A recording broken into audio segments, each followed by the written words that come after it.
Good afternoon, everyone. So may I start the session, please? Okay, welcome to the technical session, Financing Green, Resilient and Inclusive Agriculture in Future Today. My name is Mio Oka, Director, Environment, Natural Resources and Agriculture Division in South Asia Department in ADB. And I'll be serving as your moderator for the session. So I'd like to first welcome you to today's keynote speech by Professor Gretchen Daly, being Professor of Environmental Science, Stanford University. So may I give quickly the floor to the Professor Daly, please. Thank you. Hello, everyone. Are you able to hear me fine? Yes. Excellent. It's a joy to join you and to be a small part of the tremendous movement that ADB is really leading across the world in financing this transformation that we all so urgently need to green, resilient, and inclusive agricultural systems. And I'd like to basically share some updates, some really inspiring demonstrations, and a tiny bit about where we need to head and the opportunity we have to join hands across the world and across many different sectors and leadership in many different arenas to achieve this most urgent and ambitious goal. So I'll just dive in, sharing my slides.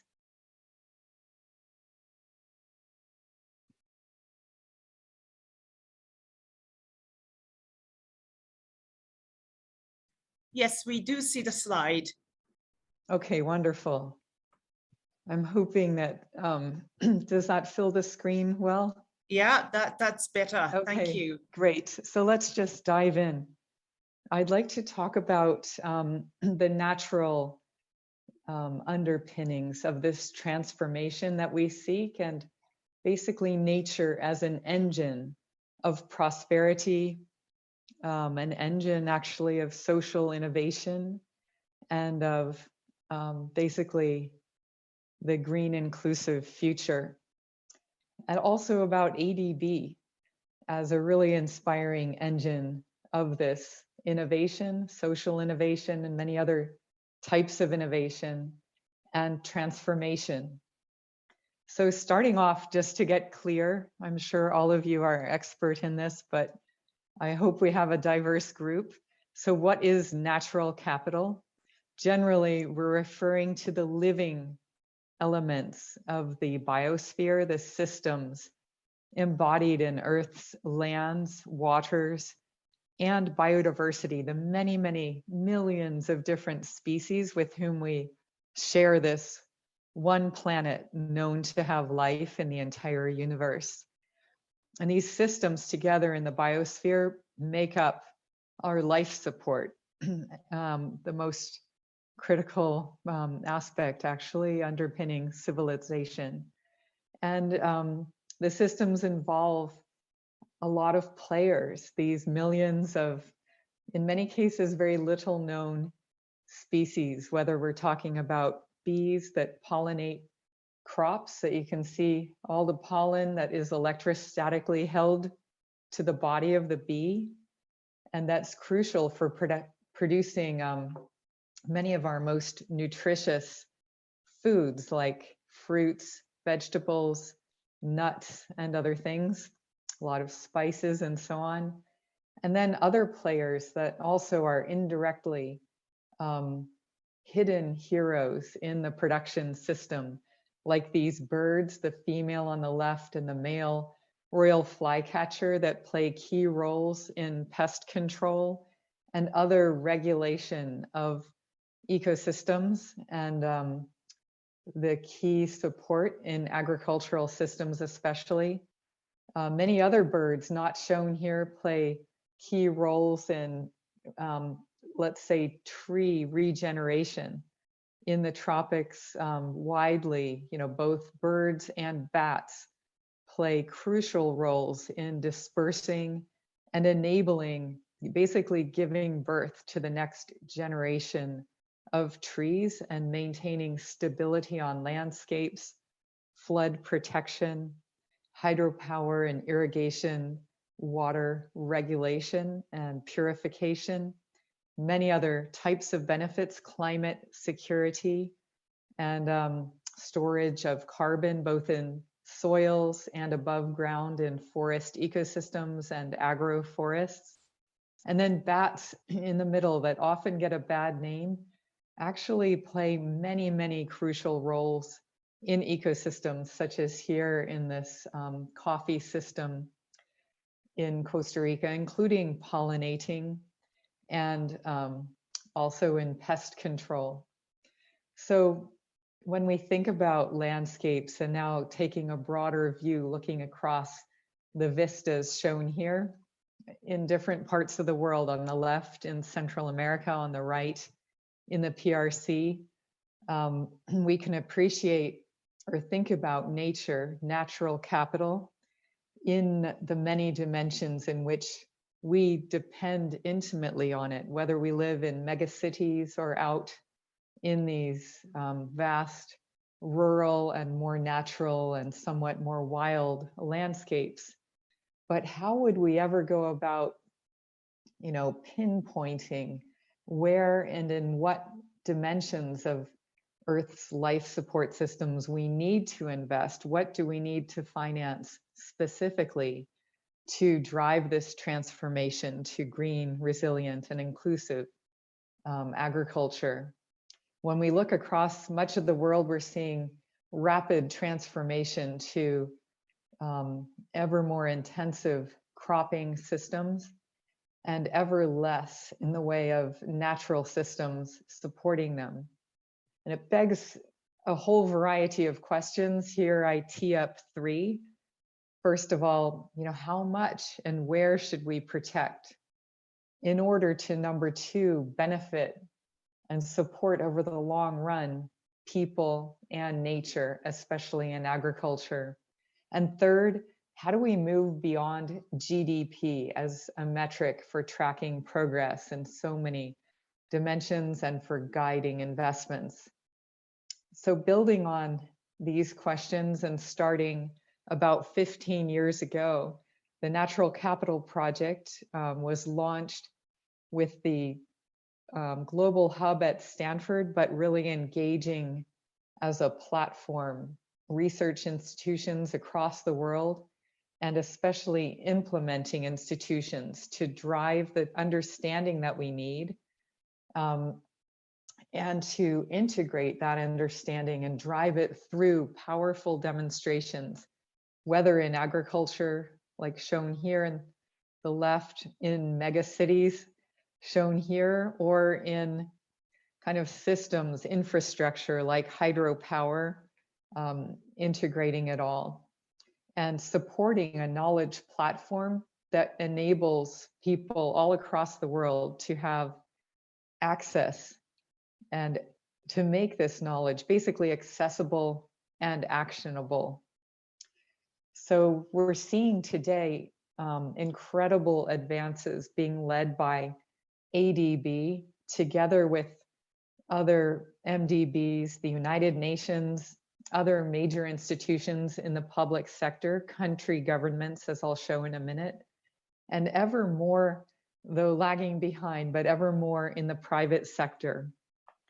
And what I'd like to do now is just transition to one example to illustrate how this engine of innovation can be deployed to help inform and support and accelerate the transformation that we're seeking.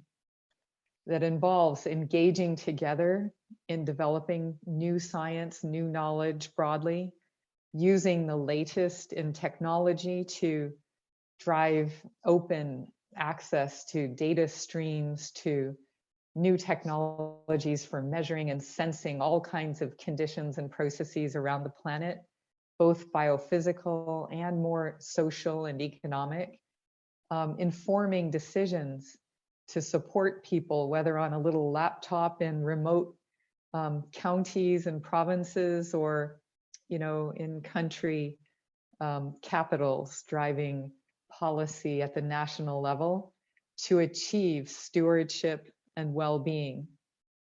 And a lot of what supports this is working together, understanding from ADB and other development banks, for example, where the decisions really are at the forefront for driving this transformation, and what kind of knowledge, what kind of data and other information is needed to inform the investments that are planned and underway today.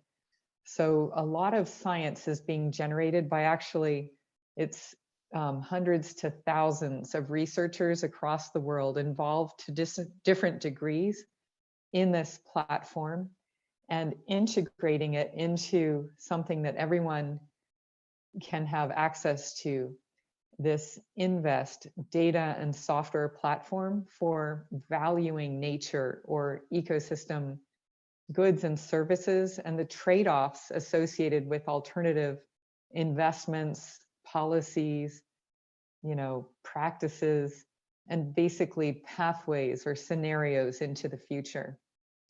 So this platform is now being used in most countries, and we just launched in 2021 Invest for urban areas, and that's now being deployed in the first cities worldwide.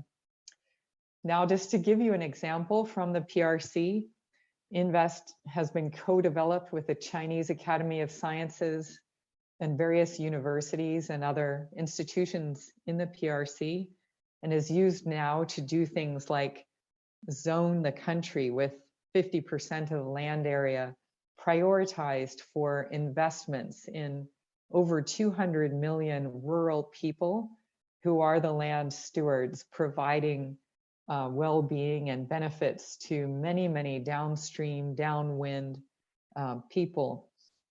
And I'll just show you one example in Hainan Island, the first eco province, a priority ecoregion globally that had massive increase in rubber production and also some other agricultural systems that led to rapid deforestation.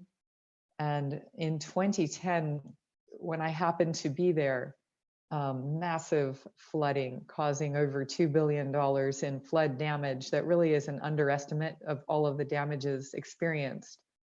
Working in this beautiful place, we, together with Chinese Academy of Sciences, Zheng Hua, and a team with his colleagues, Professor Ouyang and others at CAS and at Xi'an Jiaotong University, we looked at this rubber expansion and loss of forests starting in about 2008, and evaluated, here's Hua here, looking at when there's heavy rain, you can see the water doesn't penetrate into the soil so well. Mostly it pools and then it flashes off of the land.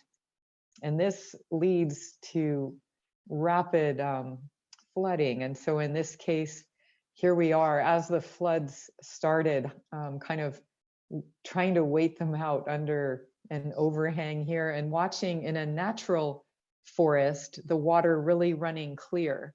But out in the agricultural systems and in the rubber plantations in particular, it's just washing all of the soil away onto the reefs and flooding vast areas of the island. So you can see here a lot of the muddy waters out on the reefs, and a lot of damage that resulted. So what we did was model the central part of the island, this ecological function conservation area, delimited here. So look at that shape, and I'll just show you briefly that same shape we modeled. I'm not going to go into details, but we modeled two main scenarios: no rubber plantation expansion from the 90s when it all really got going, and an intercropped, a more resilient and diversified production system.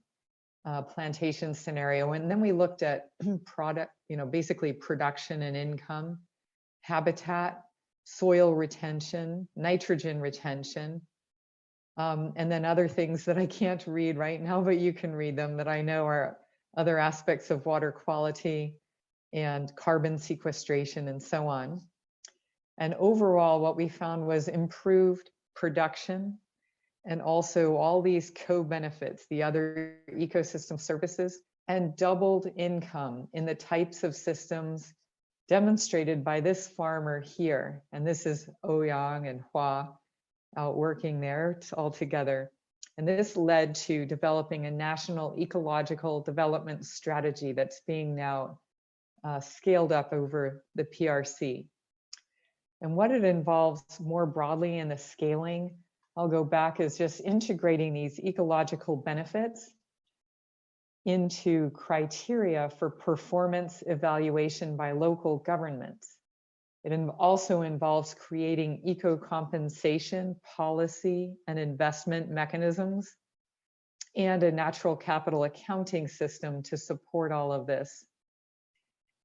To do this, we've co-developed GEP, Gross Ecosystem Product, with ADB support from the beginning. That's been crucial.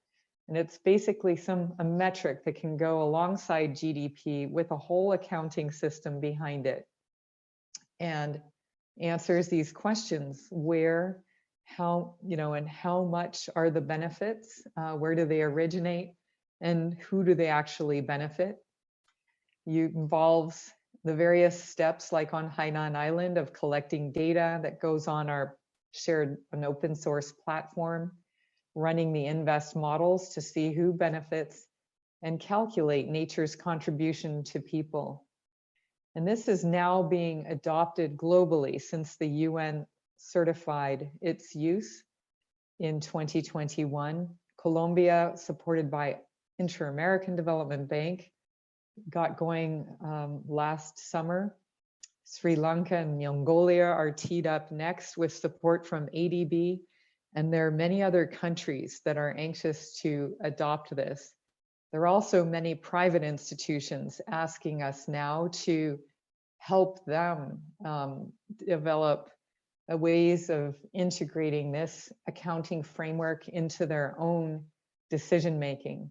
And so all of this leads, here's my last slide, to summarizing and saying this is a really key moment for financial sector leadership, for ADB really playing a key role globally, a very visible and powerful role in driving momentum for mainstreaming these approaches, targeting investments using the latest data and science in very compelling ways, integrating across all the different types of benefits we need to achieve to recover from the pandemic, secure climate, and all the other aspects of livelihoods and well-being to scale and then accelerate this regeneration.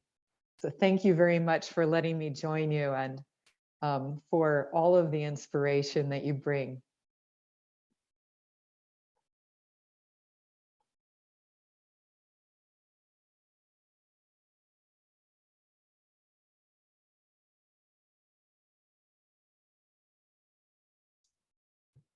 Thank you very much, Professor Daly. Sorry, I had a bit of challenge connecting through my Wi-Fi. Thank you very much. I really appreciate the point, and this is your invest platform. This is something I've always thought, if we can really expand this to my region, South Asia. So I'd like to really hear more through the question and answer sessions later on today. Thank you. Okay, so let's move into the panel discussion of our session. As being indicated, we have 3 panelists today. First, Mr. Qingfeng Jiang, Chief Rural Development and Food Security Thematic Group, Sustainable Development and Climate Change Department, ADB. And second, Mr. Piet van Asten, Head Sustainable Production System, Coffee, Olam Food Ingredients. And third, Mr. Joost Zuidberg, Management Board Agri-3 Fund. So I would like to just quickly explain the format of this and the next sessions. First, you'll be hearing from the panelists for about 6-7 minutes on his high observations on the key address delivered by Professor Daly. And second, her practical experience on establishing or implementing financing green, resilience, and inclusive agriculture. So then that will give us about 10 minutes for question and answers. Since we have 30 minutes specific session on the Q&As, I'd invite only specific question to clarify the technical aspects from the panelist or Professor Daly. Okay. If you'd like to raise your comments, observations, questions, please start sending your comments and questions in a chat box. Please note, due to limited time, we might not be able to take all questions. However, I will also try to pull the questions, so please do start sending your comments as early as possible. Thank you. So let us quickly move along the panel discussion. Mr. Kim-Fen Jian, could you please provide your insightful observations and summarize ADB's most recent work on innovative financing? Thank you. Can you hear me, Mia? Yes, I do. Thank you. Yeah, thank you so much. First, I want to share my great appreciation for Professor Daly use her very precious time to share her insights with us. This is a wonderful presentation. Really gave us great directions how we're going to conduct this green and also inclusive financing in agriculture. So let me just quickly share 3 key highlights from my perspective on how we can scale nature-based solutions in agricultural sector. The number one is I want to go back to what the ADB committed for this a cumulative $100 billion US dollars climate financing in COP 26 last year. Out of this $100 billion US dollars, you may know $34 billion US dollars target on climate adaptation. Also under the COP 26, President Massa also joined the heads of the other MDBs, also signed the statement on nature, which highlight we need to mainstream the nature into the ADB operations, which also included agriculture as well. So now ADB is now preparing our climate action plan. Climate smart agriculture will be the key priority. And at the same time, we agree among our community to link agricultural, land, water, and also the whole food system together to, whenever we are possible, we also adopted the nature-based solutions. Now come to the second issues here is that looking forward, we do have some challenges because nature-based solutions, number one is Professor Danny just mentioned quite difficult to measure and also monitor the impact of the nature-based solutions. And also in terms of the challenges, also a very limited evidence to show the cost-effective solutions related to the new technologies. Of course, across our DMCs, also lack of internal technical capacity and also expertise. And sometimes, in terms of the mainstream, the nature-based solutions into our project design, particularly with the rural area, quite challenging. But after the President Master Sand is a statement of nature, and of course is announces a ambition COP26. Of course, as a community, we also realize this is a great opportunity as well. Number one, of course, is in Asia, right where the out of our 4.6 billion population in Asia, 60% of the population live in the rural area. Very rich in the natural capital, including forest, fishery, land, water, and so on and so forth for their living. And also this area also have 30% of the was arable land, and also most extensive forestry and forestry resources as well.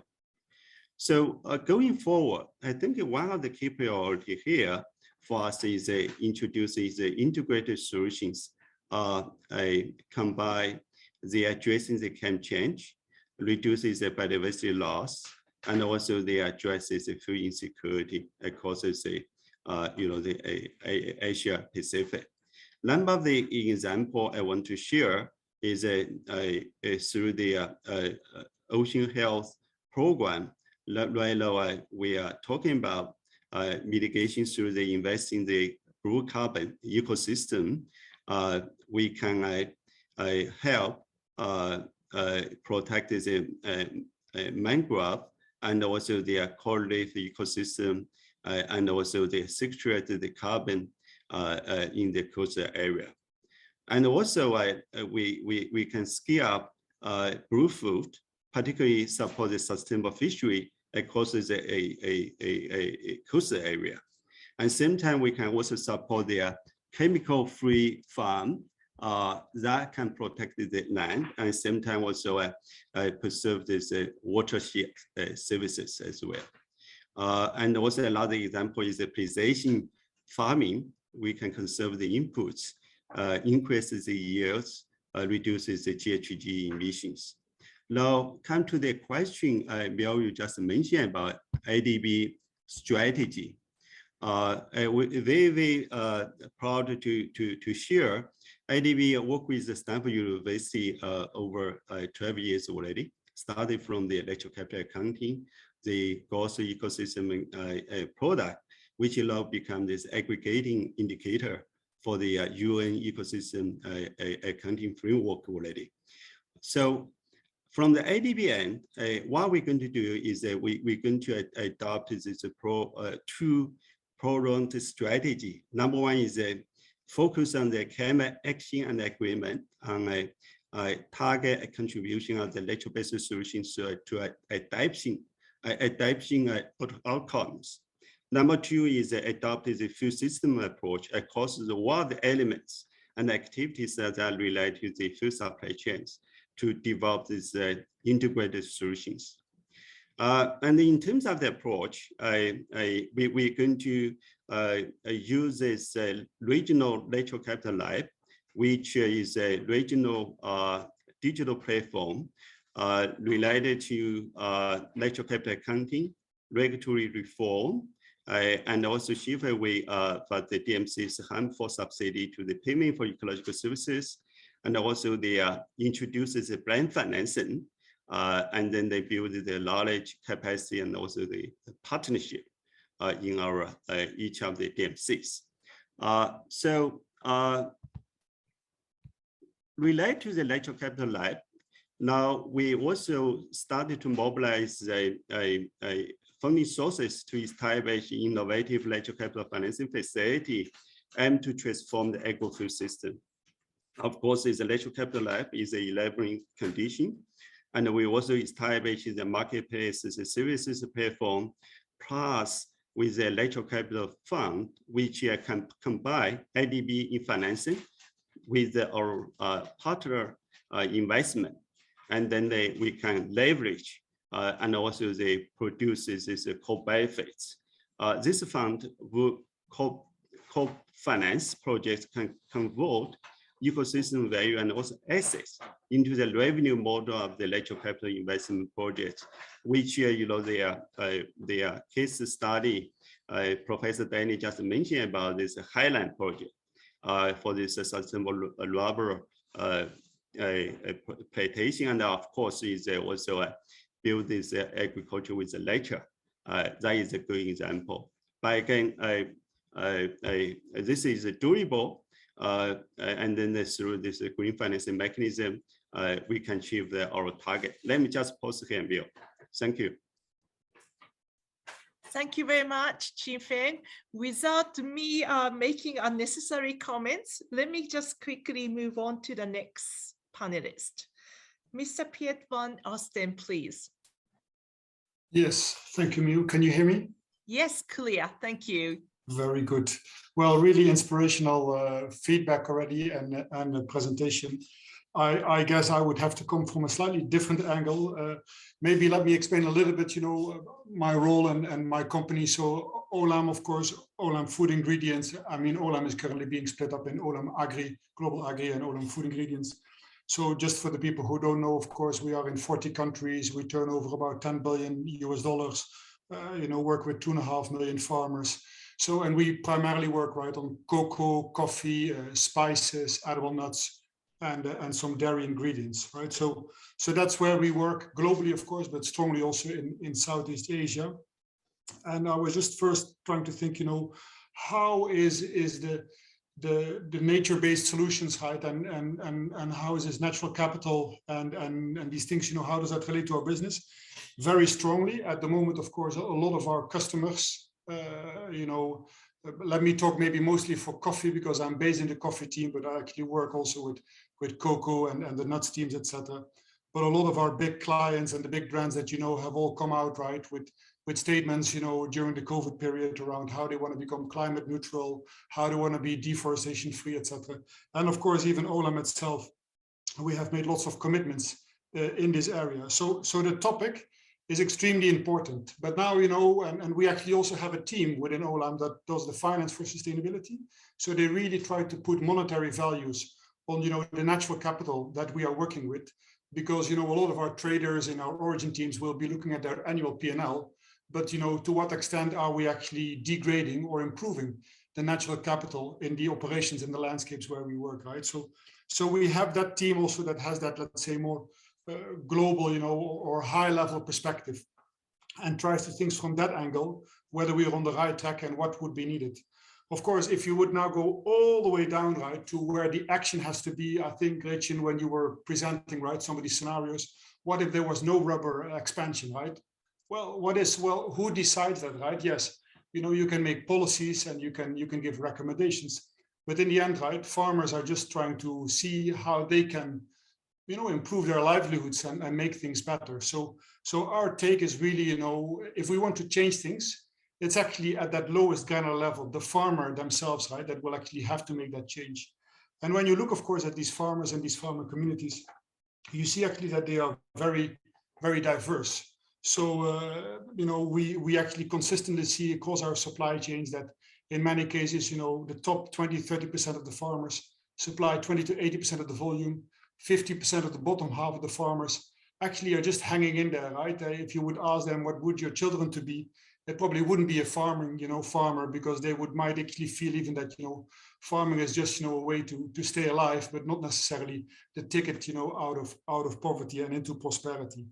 So when you actually think, of course, how to motivate these farmers, then it's important, right, to understand what are their constraints. And these constraints can be three things. Knowledge, right? Lack of knowledge about, better opportunities or better technologies. Hey, if you use this way of fertilizing your soil or combating your pesticide, then, you don't have a pesticide problem, which causes a biodiversity problem, etc. Right? So it can be knowledge, it can be access to resources, that can be credit, but it can be inputs, it can be material cost, right? Machinery, or it can be, a lack of ambition, right? What I was earlier saying, the belief that, this is not going to help me maybe, to push myself out of poverty, and any money that I have, I will not invest it, right, in the farm to try to improve the natural capital, to go long term and build that sustainability, but I'm trying to do other things, right? So I see this is where, of course, these farmers can be greatly variable. Of course, also it depends on the country. It depends on the strength of the local institutions. It also depends, on the product.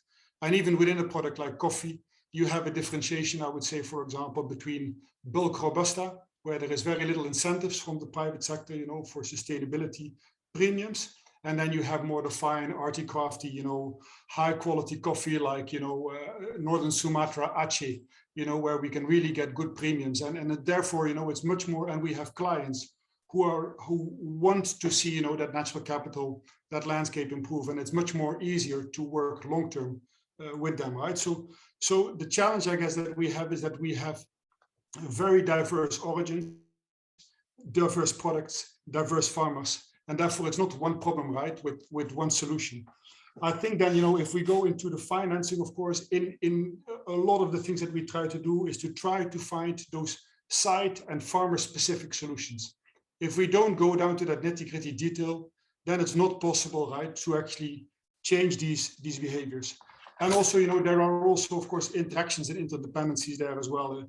If you work, for example, as you train them how to improve their yield, but you see that actually the landless farmers, or those who have very little land, and struggle, they're not the ones, which have maybe the most financial capital and social capital. They don't even maybe come to your training. They're not maybe part even of your supply chain. They are the ones, right, that would go, into the forest and, be the drivers of the deforestation, right? So how do you capture these different actors, right? And of course, that is where OLAM as a private sector, we have a strong role to play in there. But that also requires, this multi-stakeholder partnerships, right? At that landscape level, you need to have the public institutions, you need to have the private sector, right? Come together with, of course, local communities and create a lot of that ownership. The people on the ground will have to develop that. I think a lot of is currently being said also around digital, right? Digital ways to give people access to finance, digital ways to give people access to technology, information. Of course, again, not everybody is connected in the same way. I may be throwing up some challenges, but of course, in many of the areas, right, we are working, right, with farmers through digital tools, giving them real-time information about weather, about soils, about input use, etc. So I think, where I see, are some of the challenges that a forum like this, right, could work on would be like indeed, these trade-offs across time. A lot of the credit, for example, that's available also for smallholder farmers, credit is quite risky. Therefore, of course, when there is appetite, the interest rates are fairly high often, and the duration is often fairly short, 1 to 2 years. But when you look, for example, at perennial tree crops, you often need to look at 5, 6, 7 years, if you want to improve a variety so that is less pest sensitive, etc. Then, of course, these are the issues that you would have to work on. And I think maybe that's it. I was also just seeing a time alert. So I think let me stop here for now. Thanks, Mio. Thank you very much. Yes, thank you very much, Mr. Austin. Thank you. I'm sure there will be some time left, so we can perhaps ask you follow-up questions. Thank you. So let me also turn and hear what Mr. Yo Seidbach can share. I'm very personally very interested and excited to hear the work on the Agri-3 funds. Thank you. Thank you, Ms. Oka.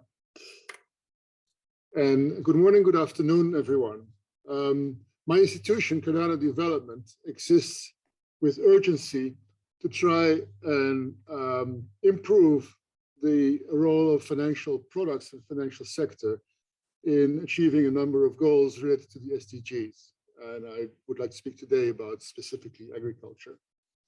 What we usually do is look at whether existing value-adding chains of financial products need to be reinforced, whether new institutions need to be created, or whether products can be improved so that a certain desired outcome can better be achieved. And in the context of agriculture, speaking as a very generalist financial practitioner here, I am seeing quite a number of unique and fairly complex and large challenges which need to be addressed. And I think Professor Daly was very, very articulate in showing what needs to be done. And I was very pleased to hear also from Piet van Asten about how complex some of the solutions must be. So it is clearly a very important and also complicated matter, but with a great prize, which needs to be developed with urgency, obviously, given the speed at which the globe is going in the wrong direction. I would classify the issues that need to be looked at in a few number of categories that are very specific to agriculture. One, and I think a very important one, is the last mile issue, how to reach farmers for all sorts of inputs like Piet was talking about. And not least, linking up to your financial product that you want to get to that farmer. And I think here the great prize would be to unlock digital solutions so that this last mile issue can be fixed with acceptable cost. And we see a lot of examples of that being developed in the last 10 years, and we hope, with great hope, that this is a great useful tool. Even before climate change, of course, farmers face very, very daunting climate risks in many places, which has really discouraged financial institutions to engage with farmers. Obviously, crop risks, flood risks, all sorts of in many places, frequently recurring disastrous matters, but also less spectacular climate risks need to be fixed. And I think here, what we believe the biggest solution direction is the better sharing of risks across various actors, including, of course, the operational partners within the chain, but certainly the insurance world, when presented with the right product at the right price, will certainly be able to play an increasingly important role. And finally, again, also as Piet was referring to, purely the complexity of the total solution and the need to understand this, and the need to formulate better what it is you're trying to achieve, so that you don't disincentivize important key parts of your solution, is quite a daunting task, especially if you try and find a solution that scales to many farmers across many regions and many commodities. And then on top of that, the obvious urgency of climate adaptation issues is coming really to the fore. Now, where is the positive in this story is that we believe that the financial, the end of the financial value chain, being investors, banks, institutional investors, is tremendously mobilized at this moment in time to do good, besides chasing profits, to also contribute to the SDG goals. And agriculture is a key component to that. We see that many investors and banks stand ready to to participate in this, but need to be told what to do. They need to be provided with the right products through the right platforms. So as a financial actor, we try to look at how to present that platform to the right institutions. This must be a value chain approach.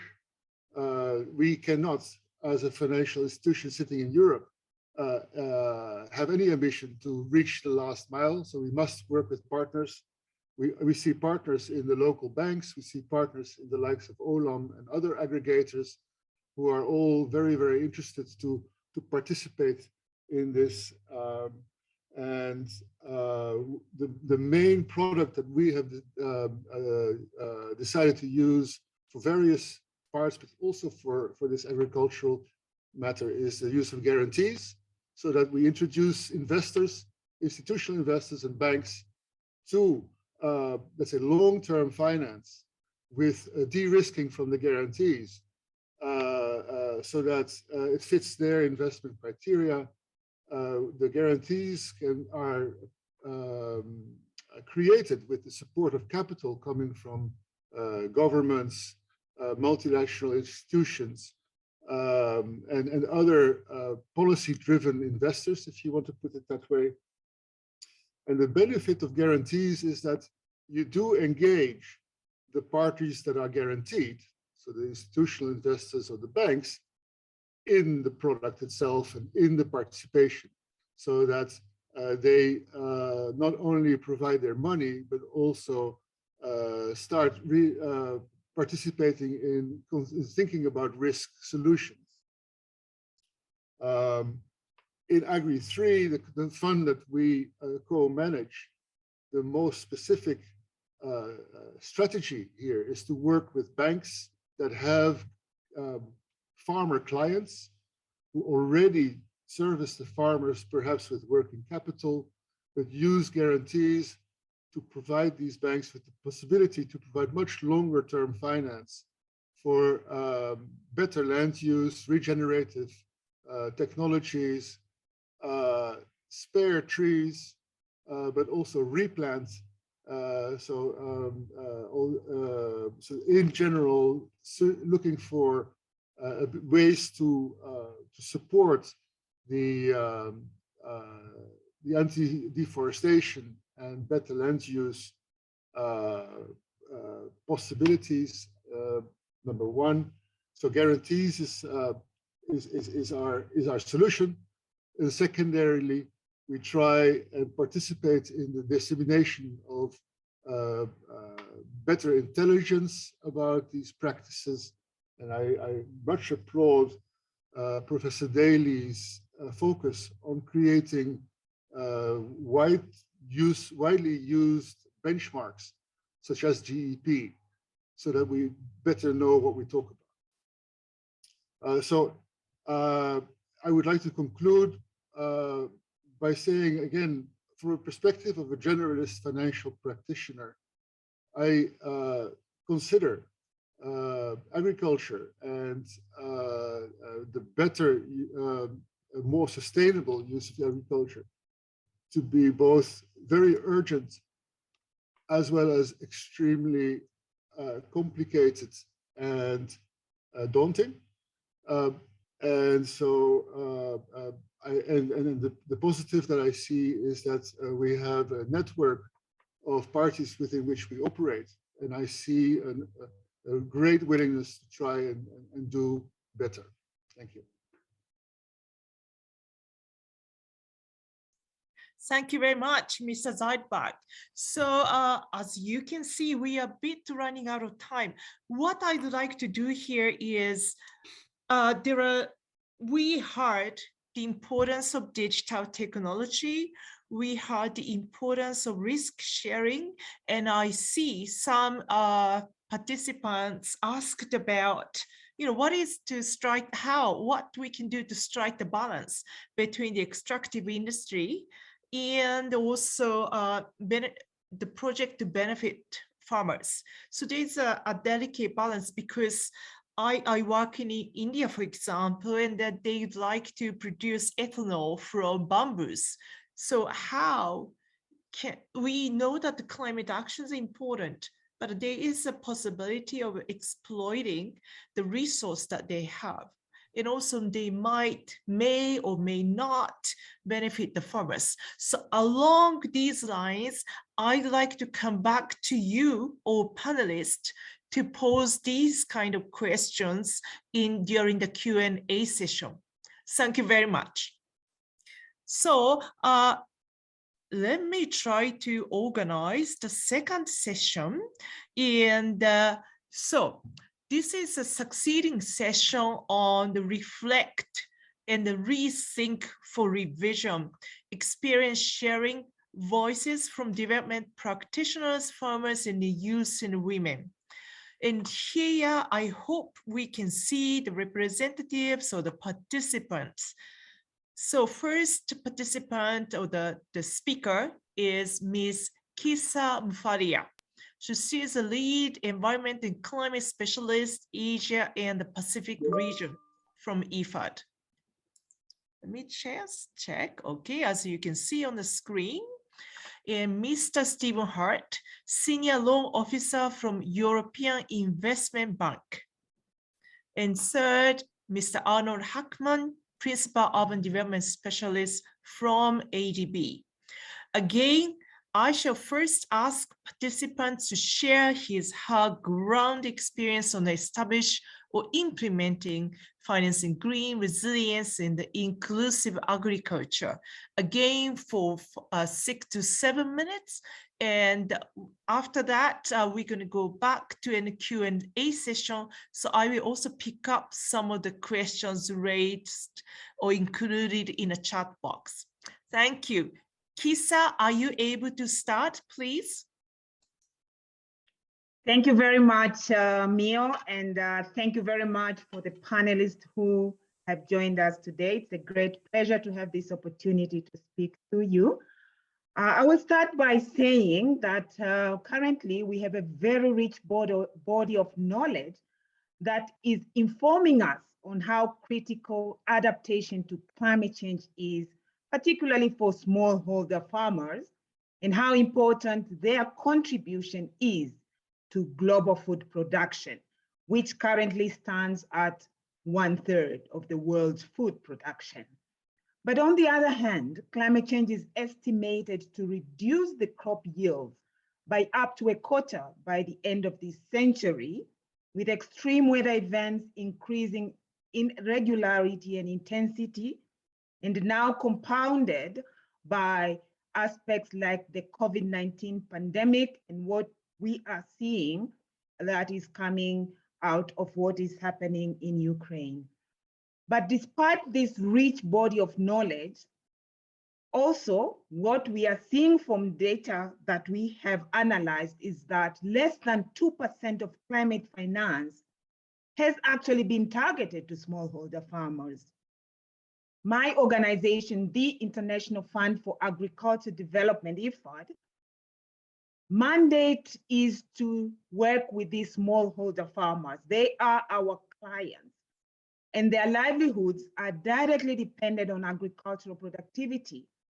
So by way of investing in these rural communities, we are empowering them to increase their food security, improve the nutrition of their families, and increase their incomes while ensuring that the ecosystems onto which their livelihoods are dependent on continue to provide the critical services such as water supply, fertile soil, and non-timber forest products.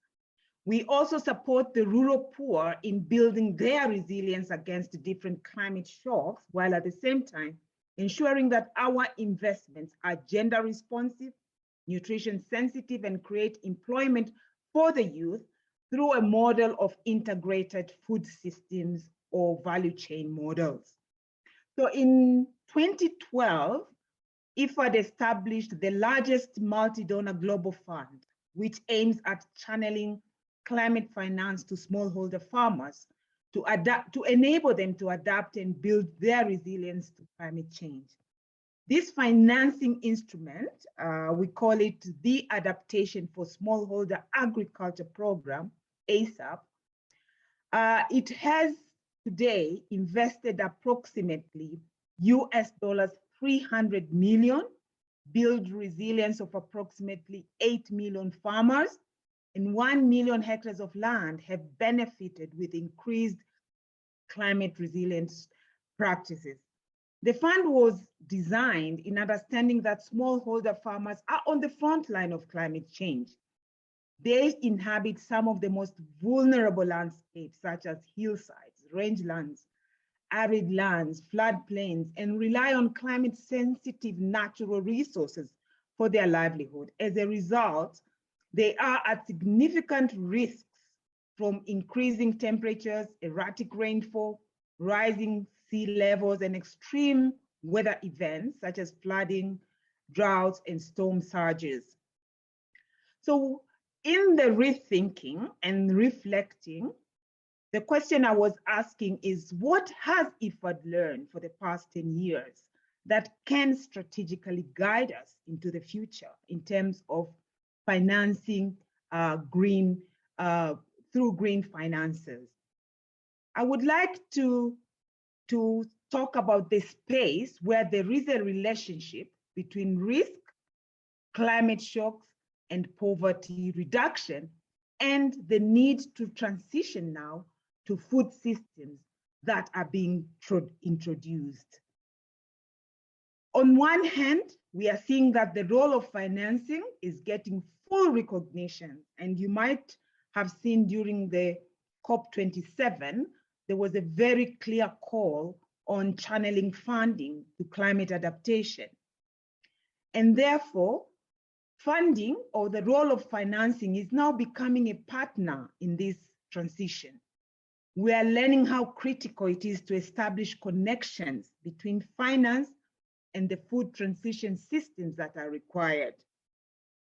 But I want to talk about our smallholder farmers that are our clients. So although we are talking about the patterns, the practices, or the food systems that they have to transition to, they are at the center of that risk, as what my previous colleagues have said.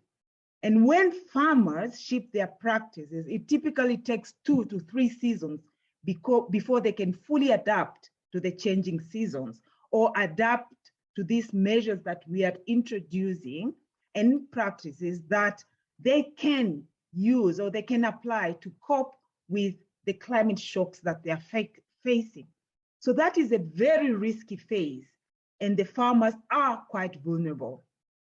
We have to think about how then do we bridge this risk of the farmers. And what I see here is the potential opportunities that partners have in the financial sector come together and de-risk some of these transitions at the time when the farmers are transitioning from one practices, from one to the other.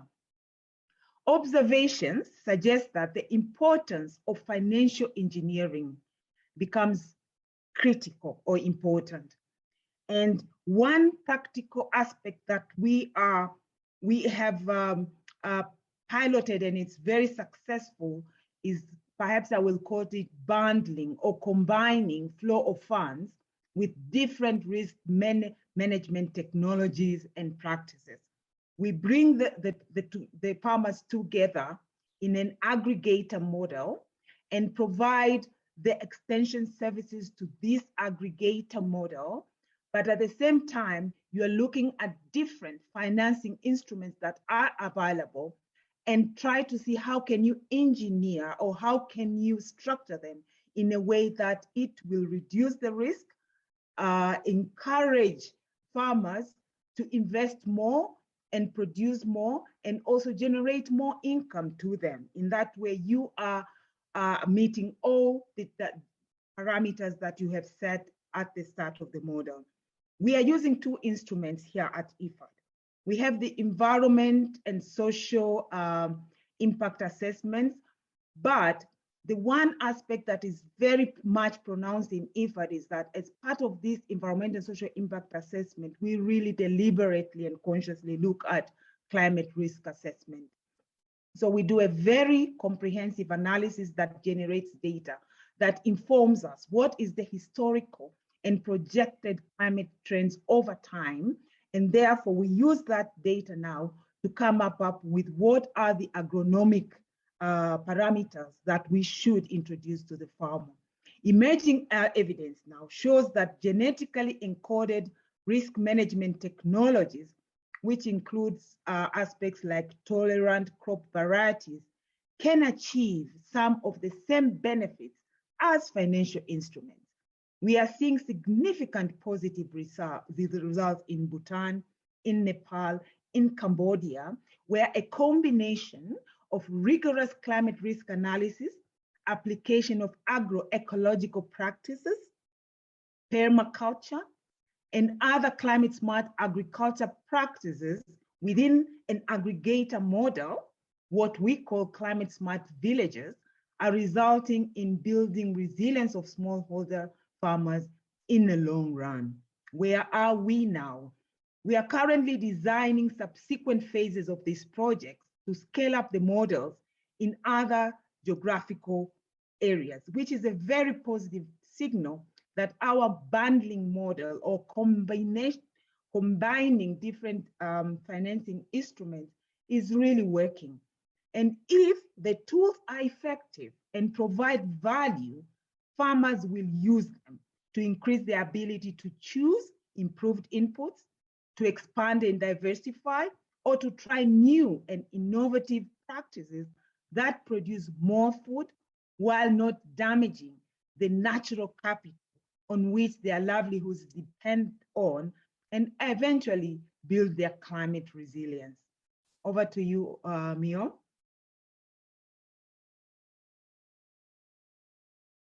Thank you very much, Kisa. I do record the we are learning from your experience from Nepal. Thank you.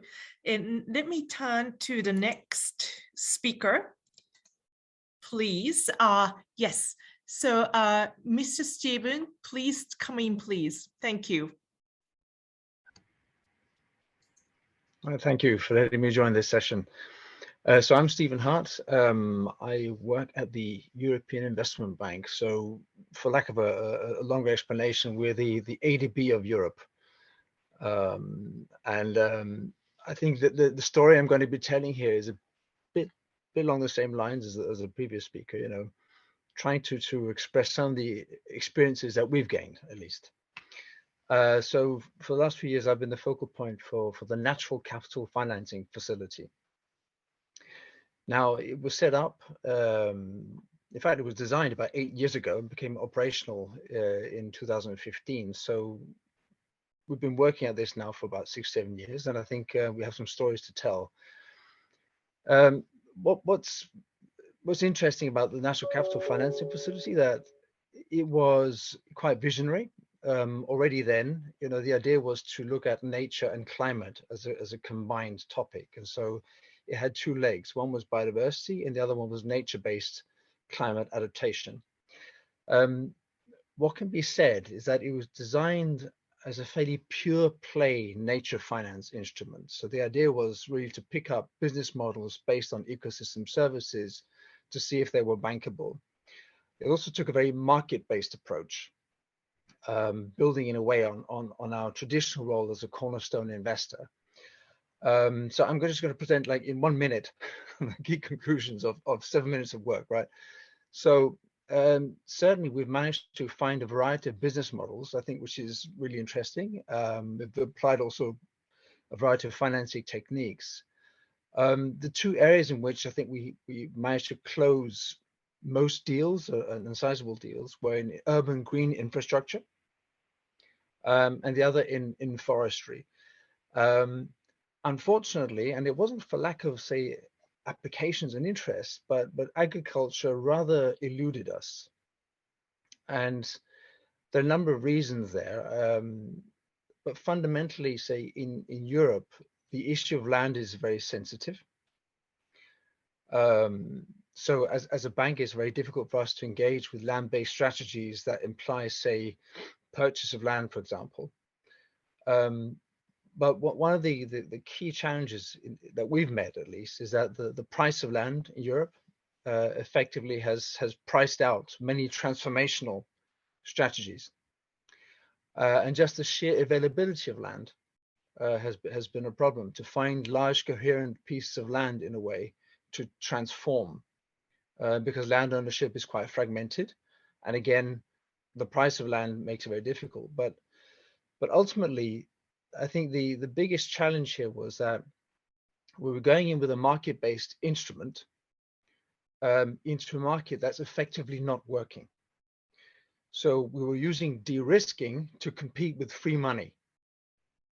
And that free money was going into these harmful subsidies largely. And you know, that is always going to be challenging. So I would say our overall experience has been that of like a venture capital fund. So we've had maybe 100, 150 deals coming in, and 10, 20 coming out at the other end. Well, I think so going forward, I think there are two things we're working on now. I think one is that we require something which is more early stage, say real seed capital. Not necessarily market-based, but really high-risk capital, even small contributions. And what we also found is that biodiversity and natural capital we found embedded in many other strategies. So picking up on that, you know, we want to work on the mainstreaming aspect. And that really brings me now to you know, what we're doing going forward. So you may have heard of the European Green Deal. And this is, from an EU perspective, really quite an unprecedented ambition and a very broad package. So we're talking about actual financing and funding at an unprecedented level for green topics. We're talking a package of legislation. We're talking about, say, more technical assistance, and all this together really is creating this a make or break moment. And what's interesting about this ambition is that it really came to be during the COVID crisis. Now, you might have thought that the COVID crisis would have undermined this agenda, but in fact, the various European capitals really held on to this. Of course, the invasion of Ukraine is going to be the next test, you might say, of these ambitions. But so far, I think it's really only exposing even more our vulnerabilities, and I think we'll reinforce this agenda. In the short term, there might be some, say, distractions, but I think people will hold on to this. But it's important to remember that these underlying conflicts that we have, say, in land use, you know, they won't be resolved that quickly. And what we see is that even though there is a large drive, more financing, more funding, reforming of subsidies, whatever, at least from the food sector and agriculture sector, there's still very much a wait and see attitude. I think the details of many of these instruments, I think, are not understood by the farmers, and it's very difficult for them to take them to heart, really. But what we also see is that, you know, the financial sector, at least certain financial institutions, are very exposed to these sectors. It's no secret that you know, the level of debt held, say, in the farming sector is quite significant, and in many banks this is an issue, and they're holding on to these farmers on their balance sheets. But it is a rather a frozen conflict in a way. But it's also an opportunity, because these banks have a huge motivation really to engage with this, because this is the main challenge facing their client, and they need to be where these challenges are, as it were. So really what it's all about, I think, is recognizing these complexities, and that it's not a pure play approach, but it's people have spoken about value chain approaches. I mean, so at least from the EU level, you know, some people will know about the EU taxonomy, which is at a, say, capital market level. We're now being asked, really, when we have promoters coming to the bank to engage, there are fancy words like sustainability proofing or greening. But the point is that whenever we have clients, we want to go into like a dialogue with them to shift as much as what they're doing, say, into say more say green strategies. Certainly finance as we know it is going to be challenged, because we find it very difficult, say from the banking sector, to deal with the need for transformational finance. And what I mean by that, of course, is long dated, but also long grace periods in a way for this transformation. The farmers need, say, a couple of years to transform their businesses. And for that, I think, you know, the role of government in de-risking is fairly unavoidable.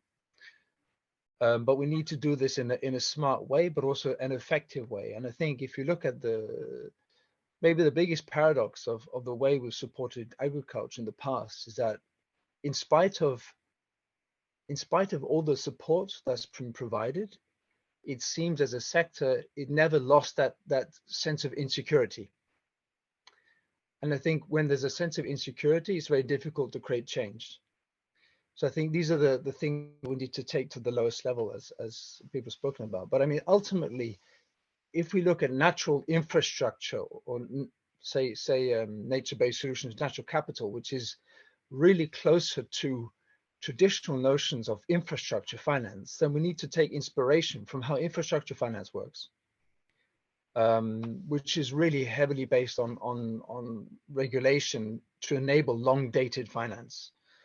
I think while we're shifting from this pure play to a more cross-cutting approach, I think it's also very important to not overcomplicate things, because I think there's some just fundamental basic things that we also need to, whatever we do, we need to test against, which is that there's some simple or deceptively simple problems. I mean, to avoid logging old trees, for example, you know, it should be unacceptable now.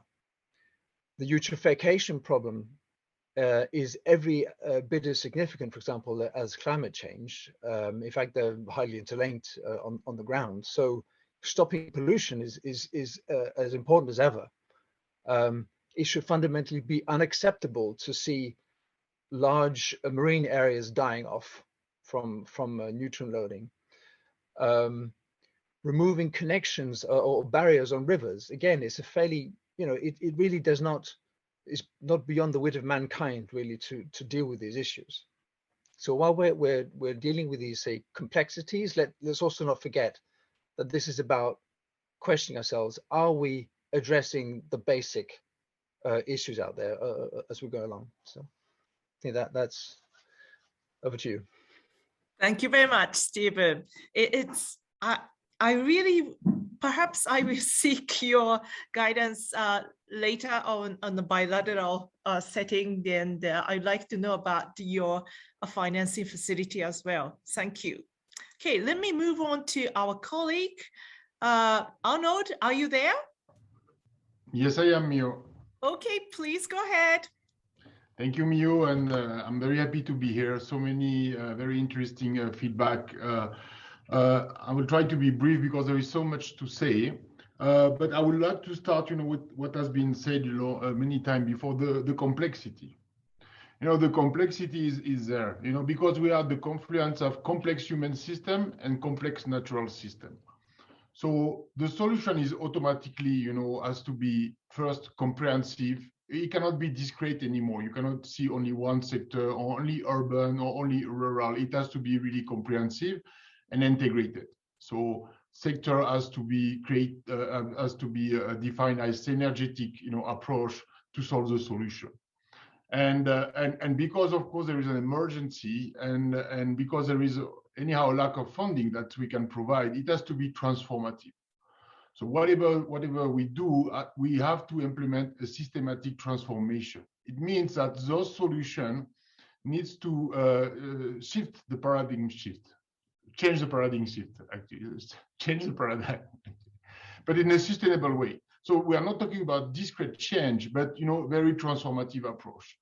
And, you know, again, I would like to mention that what is at stake also, it's the linkage between urban economy and rural economy. And most of the time, you know, and this is critical in terms of development, when urban economy is disconnected with rural economy, then it creates a lot of challenges and issue and underdevelopment and impact on the nature.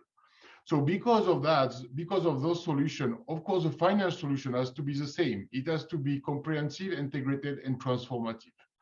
And what I'm talking here is we have to use whatever we have, and it has been said before. We have to use grant, we have to use a loan for private sector development, incentives for elders and grant for elders or farmers to change their behavior and accommodate to the change into the system, but also loan for infrastructure. So again, we have to be mindful of all those items. And actually, I would like to say we need to have a solution-based finance. So first, a solution has to be designed, and most of the time, I would say it's a territorial solution. You have to see, geographically, what is your territory, how it works, and what are the specific solution that has to be implemented, and how you integrate it into a comprehensive approach. So those are big words, but let me maybe take an example of what we do in Mongolia, because, for example, in Mongolia, rural area is facing a huge issue of rangeland degradation, and rangeland degradation is due to the increase of livestock. Livestock number have been multiplied by 3 during the last 10 years. Okay, and this is mainly due to elders' vulnerability, and especially vulnerability to climate change, because there is no value chain, because there is no cooperative, and because there is no safety net for them. The only safety net they have is to increase the number of animals. So what do we do about that? Yes, you can help them. You can provide grant to have a better rangeland management, irrigation system to produce fodder, build cooperative, provide working capital through grant. But if there is no market linkage, when you do that and it stops, then it's not sustainable. And if you are in a system where pre-processing and processing facilities are not at the point of need, but thousands or kilometers away in the capital city, in this case Ulaanbaatar, how you really create this linkage? So on that also, you have to invest in small cities. You have to make small cities to be more attractive, develop small agro park for the SMEs and business to be located at the point of need, close, in this case, to herders, to create this link. And then, so it's all about financing here. I'm talking about financing infrastructure, grant financing for herders, incentives, etc., or to develop a cooperative or animal health, etc. But then what we do also is we have this financial intermediation instrument. So we use that to create the link. And what we say to them, we invest only if you are going to buy from herders who have been committed to sustainable rangeland management, decreasing the animal, better grazing practice that you also encourage. And you have to be located at the point of need in the small cities nearby the herders. And only through this kind of triangle approach at the territorial basis, then we expect to make a transformative shift of the way it is developed. So for that also we have to be very opportunistic. So for example, in this case, if the number of animals decrease and if the rangeland regenerate, then the carbon sequestration in the soil increase. A huge number actually for rangeland. Of course, not at the hectare, but rangeland are vast. So if you transform that, the carbon sequestration in the soil is increasing a lot, and you have a high figure of climate mitigation. Therefore, you can use climate finance for adaptation and mitigation at the same time. And on this one, we are working with the Green Climate Fund for providing grants and very low interest rate, very concessional loan. And we are working also with the European Investment Bank to invest in infrastructure. So what I mean is we have to use different flow of financing for different use to achieve the overall transformative and comprehensive solution. I think I'm going to stop there. I can talk a lot if you want, but I think my time is done now. Thank you. Thank you, Arno. Really appreciate it. So let us now, without any break, let us move on to this question and answer session. It's a slightly earlier, but we have about 30 minutes to share your views. And first, I see that Piet kindly responded to many of the questions raised in the chat box. Thank you very much indeed. And so I took moderator's prerogative to ask my questions. So I have two questions. One is, you know, that digital technology is very important, and I see that a lot of us collected data from, and if Professor Daly is still there, I'd like to seek her views. You know, we always concerned about the unit of data collection. You presented in your presentation that the data that really covered all over China or the region or the province. So what do you see in looking at this nature-based solution or the assessing the vulnerability of the area? What would be the appropriate unit of the collecting data? That's one thing I'd like to hear from you. And of course, please feel free to share your observation on the presentation made by others. Thank you. Thank you very much. I should say, first of all, that I've really enjoyed the presentations of this whole group, and I thank Qingfeng and you, Mio, and others for organizing this. And I hope to get to know you more in some way as we go forward in this shared mission. And then to answer your really good question, Mio, I'd love to hear from others. I am not sure. It's the middle of the night for me, and I might not be giving you the smartest answer, but I would say that first of all, it really depends on the decision that we're trying to make and on the kinds of financial and policy mechanisms involved. So in the context, for example, of flood protection, sometimes relatively coarse data are sufficient to understand the risk that might be elevated by farming practices that involve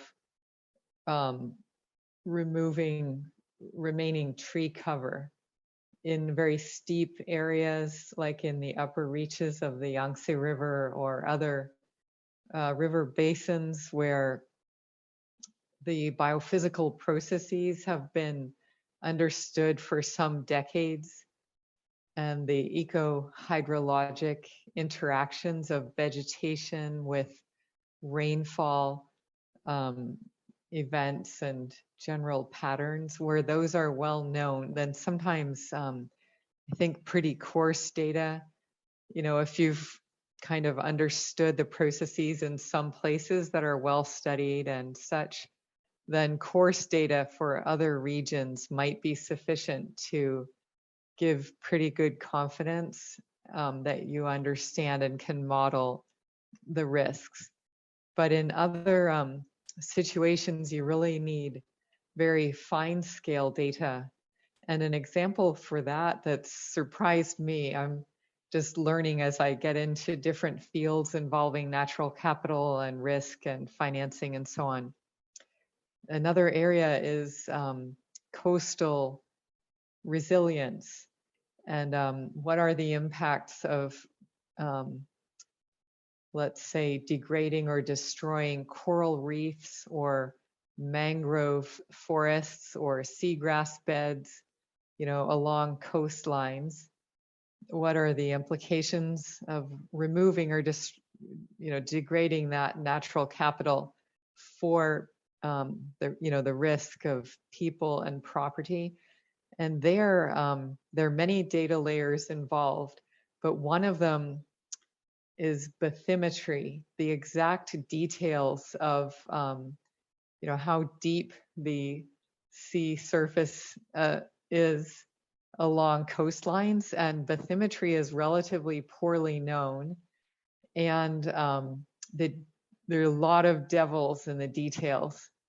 And we found this out even off of the coast of Texas, where you would think the data would be pretty good, but it turns out that Dow Chemical, a major company, has its largest plant in the world off of the coast, kind of east of Houston, where there's, interestingly, the highest return frequency of hurricanes in the whole world.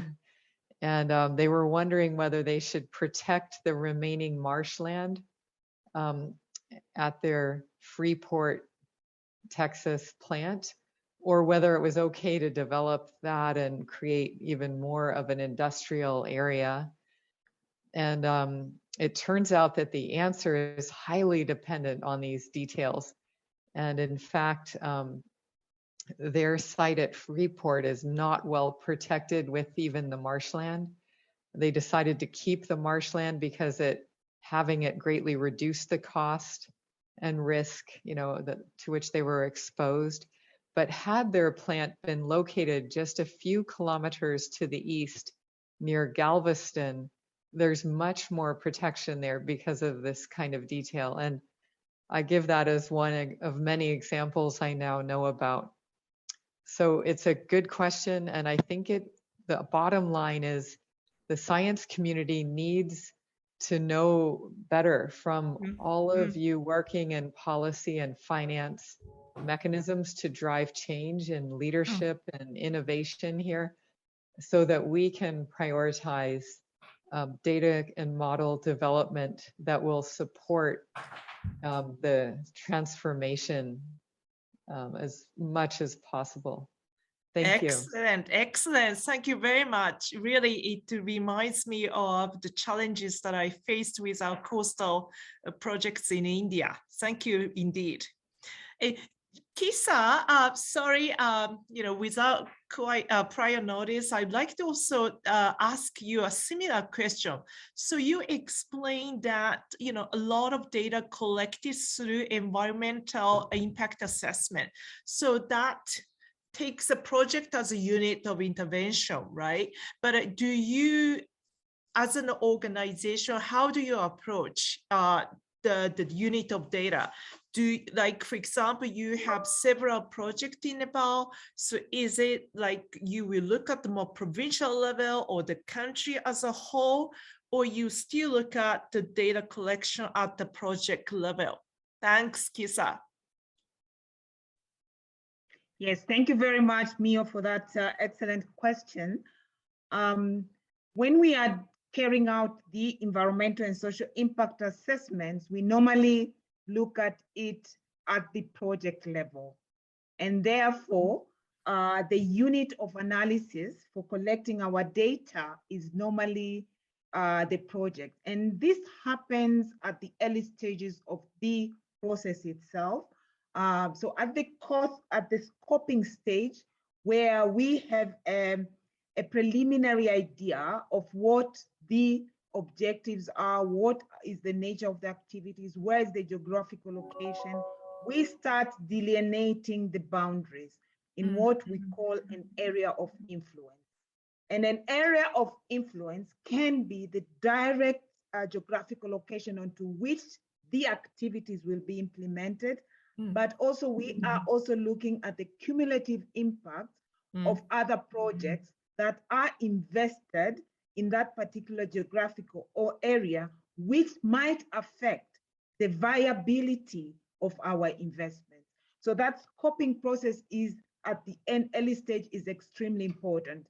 And we have our own policies and laws that guide us. However, at the strategic level, we do have another instrument. It's more like a strategic document that we prepare at the beginning of our financing cycle after 3 years. Okay. And that is when we look at what are the impacts of the interventions or the projects that we are trying to invest during that particular period of time.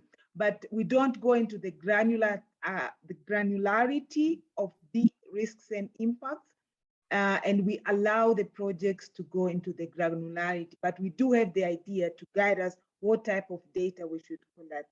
It's very interesting what I heard from Professor Daly about the coastal areas. It was very interesting, though you might do the bathymetry, but we were doing the assessment on the coastal zone of Bangladesh. Oh, and yeah. we realized that the excretion rates are very high. As we are doing the assessment, the land is moving. And you might find that after you have collected your data, there is no land. So right now we have decided to do a hydromorphological study to see, to assess these patterns and what is the data that is coming up to inform us what kind of intervention we should prioritize. So the project has stopped. We are waiting for that feedback. Over. Thank you, Kisa. Yes, we do have exactly the same experience in Bangladesh as with regard to several large rivers. Thanks. And so as inspired by Stephen, I'd like to ask other panelists, particularly Piet and Joost, that I'm interested in hearing, learning unsuccessful examples. What worked and what didn't work. We have a lot of, we do hear a lot of cases that worked well. But I also like to hear, you tested this, but for some reason, maybe the government or the farmers, this didn't work. So perhaps first, Piet, if you had this kind of example, could you kindly share that with us? And then I ask you to share with us next. Thank you. As long as you can. Thanks. Yeah, can you hear me, Mio? Yes, okay, good. Now, I mean, it's always a bit challenging, right, to say what didn't work, but I'll still try to have a go at it. And I think, I alluded very briefly to that in my earlier remarks, right, that, for example, market signals, right, and market incentives can be very different for different crops in different regions. And I just wanted to go back, for example, to that example of Indonesia and coffee. So we work in Sumatra, right? The south of Sumatra is lowland, you have a big national park there on the southwest, which is being enclosed, right? And we have Robusta farmers. And we have then, in central and northern provinces, Aceh, Berastagi, we have Arabica coffees, right? High quality, wet hulled, some premium coffees. So this is an area, right, where it works very well because, because of the premium coffee and the demand for the quality, we invest ourselves, right, in infrastructure, in people, in outreach to farmers. We train farmers, right? We are worried also about, pesticide use. We try to take actions right on these fronts. A lot of these farmers, grow vegetables. We love vegetables, but insects, of all the crops, vegetables are the most attacked. If they're easy to eat for us, they're definitely easy to eat for insects, right? So then you have a lot of, pesticides being sprayed. But I would say, right, we have there actually a project where even ADB, is providing some support. And but we're there, right? We have a big rollout of registering farmers, providing premium prices, giving technical support. Is really the kind of things, we work on agroforestry, think long term with the clients as well that we have there. This is a setup, where I would say this works. But then you say, oh well, let's extrapolate it everywhere. Then you come to Robusta, right? This is the bottom end, of the coffee market. It's the soluble coffee. When you buy soluble coffee, you never see at the back of the pack, right, that this coffee was produced by Juan, and Juan, since he got access to this program, he can send his children to school. No, soluble coffee is you throw it in the pot. There is no description whatever, right? So this is a market where you go for the lowest price, and clients that we have, of course, have made formidable commitments regarding forests, regarding biodiversity, etc. But when they buy, right, they say, yeah, but I can buy sustainable coffee elsewhere, further away from the forest edge, Because here, the Forest Edge, you do a lot of work with Wildlife Conservation Society. You try to make conservation agreements with individual farmers. You try to work with the forest authorities. You know, you work with these communities and engage with them. That's a lot of work, right? Now we are a private company. We invest, you know, our resources, but in the end, right, we can't be an NGO. We can't keep on pouring money and not see anything back, right? So we have to recover. If we want to have these communities, this coffee, you know, moved out separately, there will be a cost, right? The infrastructure, the road infrastructure is poor. Segregating these supply chains is a challenge, etc. When you now basically say to the private sector, hey, this is the cost, right? The additional cost of doing this work. They say, well, but I can find cheaper, sustainably labeled, certified coffee elsewhere in Sumatra, right? Not on the Forest Edge. So let me just go and buy it there. So yes, you know, these are, I wouldn't say though, we are still passionately working on trying to crack that nut. But I would say sometimes, you know, the market signals themselves are not strong enough to be able to make that transition. I think, you know, a lot of the colleagues here talked about that transition, the time it takes, right, the resources it takes. And I think, you know, there are cases where there is not enough drive and incentive and funding available, you know, in the private sector itself to actually make these transitions possible. So yeah, does that help?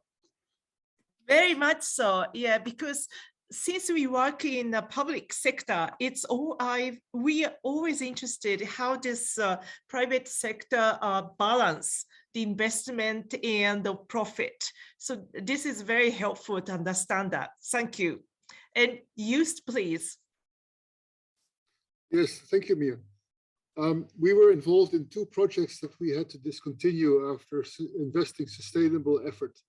One was to develop a fully coverage financial system, I would think, a platform to service smallholder farmers in Southern Africa. And the other was the establishment of a Pan-African commodities exchange. In both cases, the discontinuation I would classify mostly as a little bit as what Stephen Hart was saying, the impossibility to keep things simple. We found out that if you want to provide the right kind of loans to smallholder farmers, and as Piet was saying, smallholder farmers look at debt with a very watchful eye because it's high risk to them. If they face climate problems and cannot repay the loan, that really is deeply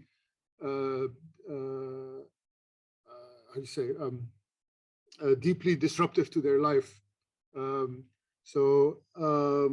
To provide the right product, we found that you'd have to tell the farmer that in case of a catastrophic event such as a flood or a drought, they don't have to repay that loan, which means that you have to engage insurance. That combined with the last mile issue, the high cost of reaching the farmer and explaining the product properly, meant that we had to find aggregators who are themselves very well aware how complicated this can be. And we ended up having to solve too many problems at the same time. And the project just blew out of proportion for us. We are not a multilateral institution that can deploy a very large number of people. So I think the same as Piet was saying, you have to keep things economically workable. And it was impossible to do for us. The same applied to this Pan-African commodities exchange, where we were perhaps a bit naive to think that you could do that without the extensive system in place, for instance, warehousing and certification that needs to be put in place in Africa first before you can have any functioning, let's say, synthetic institutions such as an exchange to create better price discovery. So to conclusion, the big risk that we've seen is sort of expanding complexity of your solution. it is really absolutely true that we always want to cater all kind of needs of farmers as well as organization, and we end up with providing a lot of solution that is beyond our capacity and our clients' capacity. So I'm glad to know that is also happening in your field as well. Thank you so much.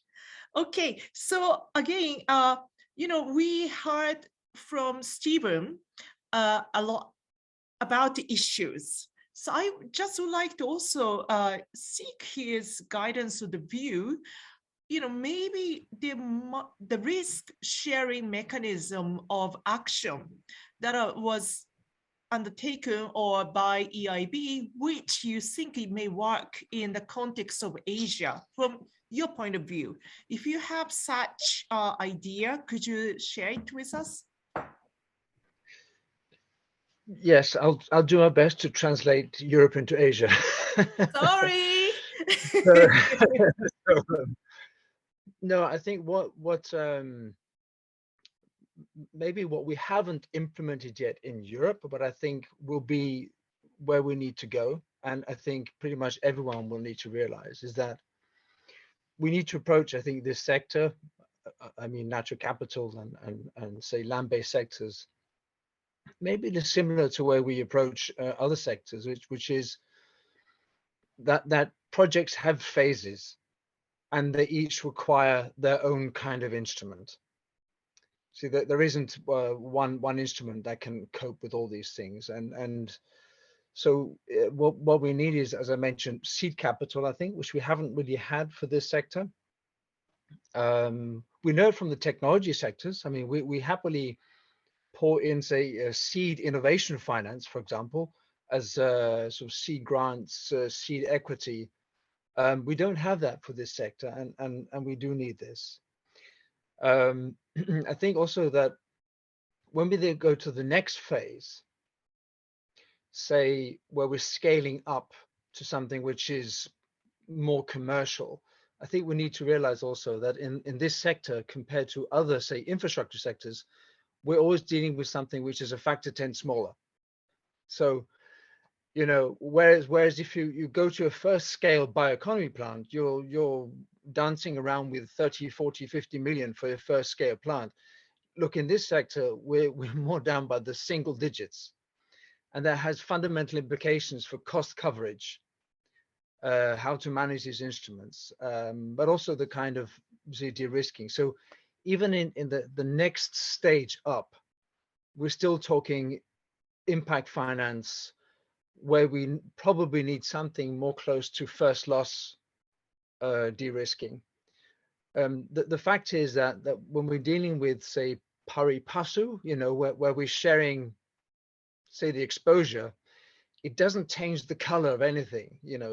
The risk that people keep, it still changes. It hasn't changed the character, right? So we need to find a new way of de-risking, actually, at scale and for impact, which is a lot of factors to bring into what you might think were relatively mature business models, but we are still in the small and the risky and the transformation. Going beyond that, we are seeing more market-based commercial, say, ventures in some areas. So we see, say, a lot of corporate interest, which I think is also driving, say, more commercially driven equity funds and investment funds into things like forestry. What is the main bottleneck there is really in terms of skill. If we look at, say, the European context, and I don't know, there's probably similar analogies, say in Asia, is that the fact is that there are still only relatively few players who have the partners, who are the partners, who have the skills to scale up sustainable forestry, scale up sustainable agriculture. So there's a massive, say knowledge, data, training need there at the commercial end. So maybe that's kind of, I think, sums up. Yes, thank you.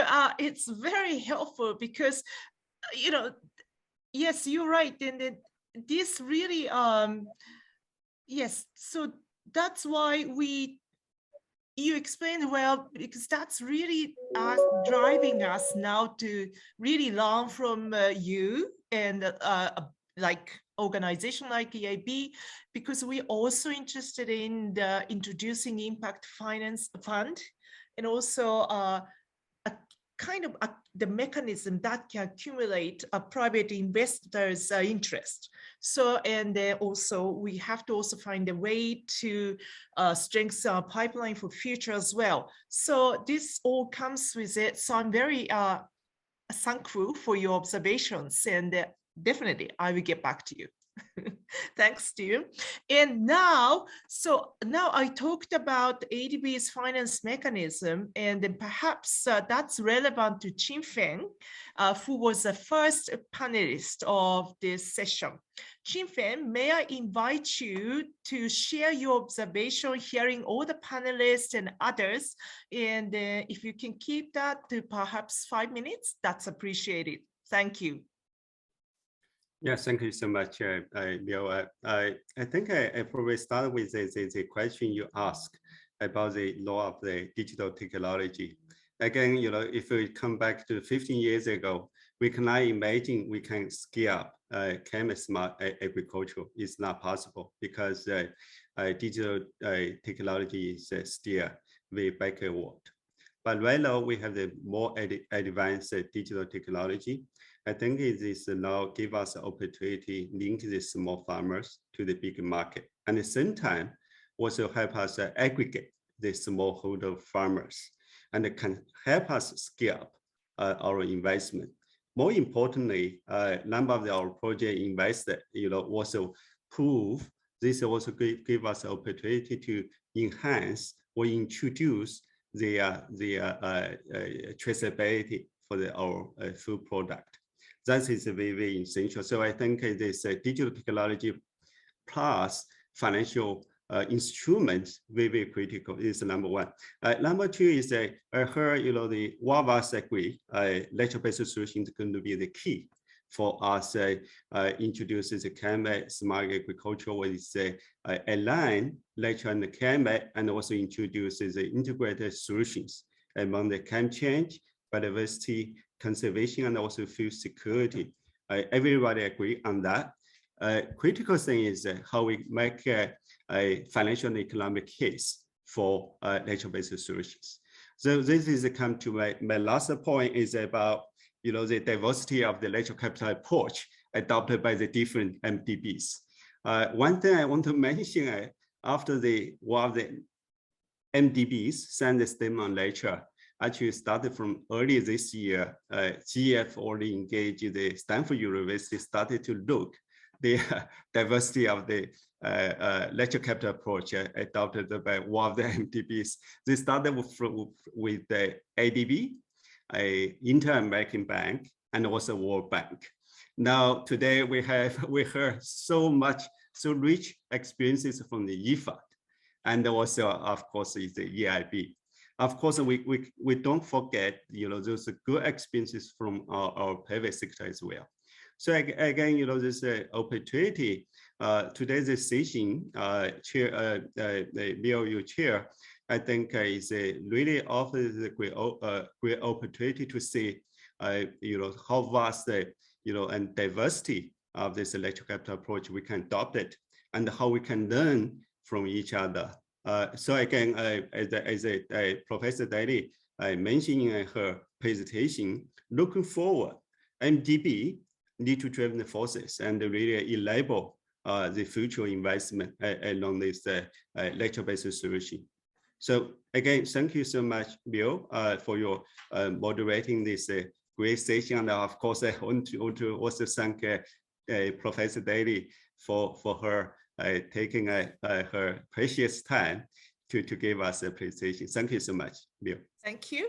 Thank you, Chin Feng. So as a moderator, I was asked to summarize the discussion. So let me quickly do it. So first point is that based on the global recognition on the importance of climate actions, and also thanks to the groundwork provided by academia, such like Stanford University, and also organization like IFAD. We do have a great momentum or that policymakers or the managers recognize the importance of natural capital. And that makes us in the best position to mainstream the concept of nature-based solution or even the climate change into our work. However, why development practitioners do benefit from the recognition of importance of natural capital, our challenge remains. Our main client remain as farmers, right? But complexity of solution for them remain as a challenge. Farmers are still at risk, and we discovered that the digital solutions and the risk sharing mechanism can be a strong tool to overcome risk and challenges, which again, we need to accumulate good working experience on this. And to conclude this, I'm so excited about hearing what you do in the field, but I also know there are so many actors perhaps doing the similar thing in the same field. So as Chin-Fen noted, introducing some kind of mechanism to coordinate not only the multilateral development bank like us, but also have private sector actors come on board so that we can also benefit from their understanding about the risks and experience of reducing risks from their perspective is going to be very important. May not be right now for us, but as you used to mention, it's going to be a long-term involvement. And that's going to really inform us how we can work better in the future. So I would like to, this is a very brief summary, but this really brings us to the end of our session. And I'd really like to give the round of applause to our presenters. Thank you very much indeed. I learned so much, and I'd like to continue to learn from you. And on behalf of ADB team, I'd also like to thank all the participants who inputted your questions, and I hope some of them are answered. And I hope you will also enjoy the rest of sessions. It's a little bit early to close, but thank you very much. If anybody has any burning questions or comments to raise, please do so. I can wait for 10 seconds. Okay, if not, I'm just going to close the session. Thank you very much indeed.